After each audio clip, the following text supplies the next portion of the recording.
حلوة الفرحة وحلوة اللمة وحلوة الزيطة والزغاريط. ربنا يفرح كل الناس ويسعد كل البنات يا رب.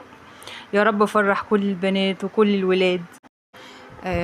احلى حاجة واجمل حاجة في الدنيا لما الواحد فرحته بتكمل واللي بيتمناه بيتحقق قدام عينه، فعلا بتبقى لحظة سعيدة جدا.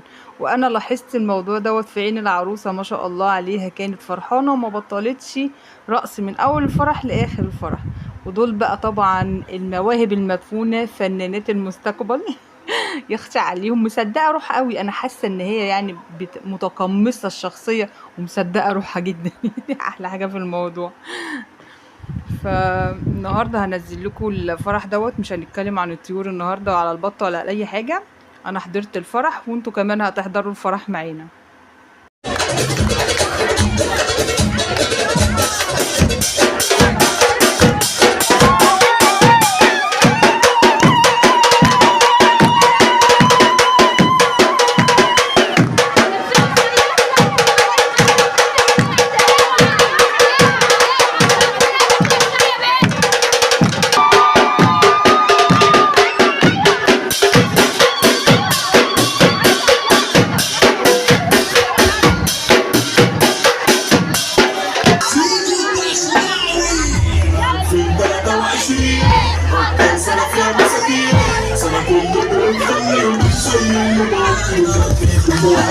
سن العشرين نطلع بنصحتين لازم اتعامل بمعاملتهم ولا بالناس الطبيعية.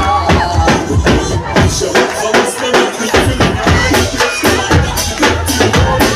شكل ولا بنت ولا مش فسح ولا حزق ولا الحق خلبانك من الليل صاحبي تستعجل الوقت اسمع بصالح صاحبك وقت بتحبه